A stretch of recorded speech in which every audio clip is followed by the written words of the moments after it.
A city on a grid plan, Limerick is Ireland's third urban centre and the third strongest economy after Dublin and Cork. This bustling port on the Shannon estuary fueled a wave of construction in Georgian times, when the elegant Newtown Prairie Quarter was born. Earlier, in 1691, Limerick was where the Williamite War reached its conclusion, ushering in tough times for Ireland's Catholics. Today we share the top 10 best things to do in Limerick so you can plan a trip and experience all the exciting attractions and activities this beautiful city has to offer. Starting with number 10, King John's Castle.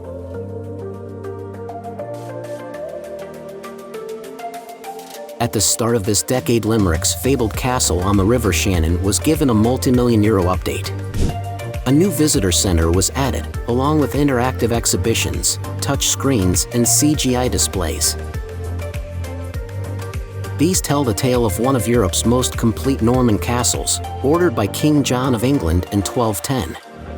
Kids can open drawers to learn more about the castle and interact with projections, while the visitor center goes into depth on the complicated archaeology of the site.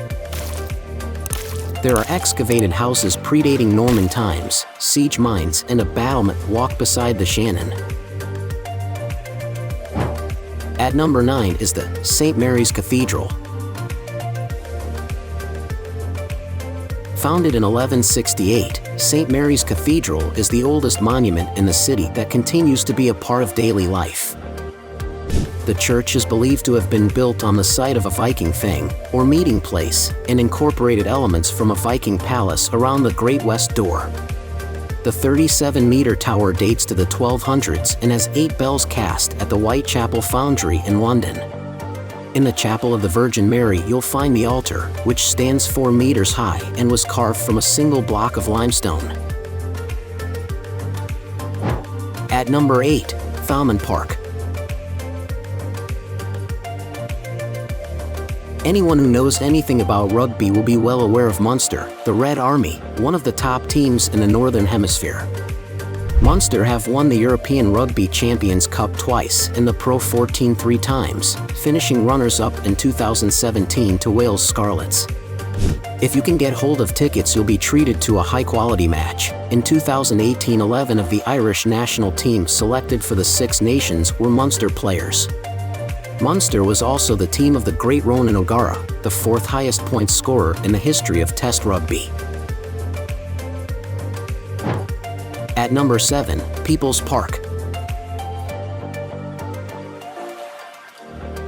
In Newtown Prairie, the People's Park was imagined in the first decades of the 19th century as a grand Georgian place in the vein of Mountjoy Square in Dublin. But the development was curtailed by the Great Famine, and only one terrace of flat-fronted mansions was completed.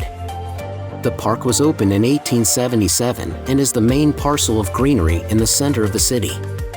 Apart from the bandstand, 2 gazebos, and a dainty drinking fountain, one of only 2 left in Ireland, what makes the park special is its king-sized trees planted in the 19th century. At number 6 in our list, Lough Gur.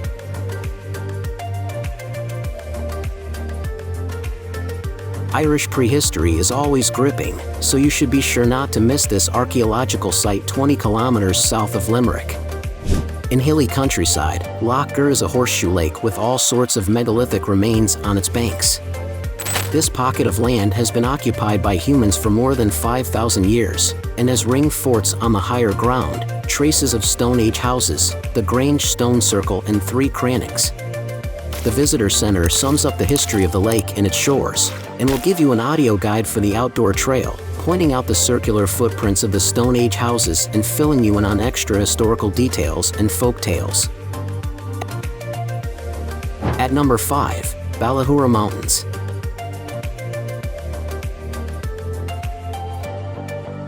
In an east-to-west line for 10 kilometers, the Ballyhoura Mountains are a row of peaks straddling the counties of Cork and Limerick. The sunnier southern slopes are under a blanket of deep coniferous forest, while in the north there's misty heathland and blanket bog. The highest peak is Seafin on the northwest side at 528 meters, accompanied by 5 other mountains, all over 350 meters. What brings many day trippers to the range is the Ballyhoura Mountain Bike Park, the largest set of trails in Ireland, adding up to 98 kilometers. At number 4, Glenstal Abbey. Under half an hour's drive from Limerick City along the R445 and R506 brings visitors to beautiful Benedictine Glenstal Abbey set on a serene 500-acre estate.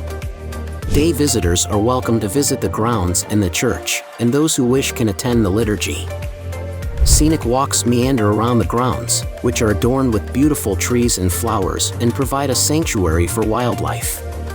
The remains of Ireland's old oak forest lie along the perimeter. At number 3 in our list, the Hunt Museum. The Hunt Museum was established in 1974 after a sizable donation of important works of art and antiquities from the family, after which it's named. It has since become one of the most important cultural attractions in Limerick.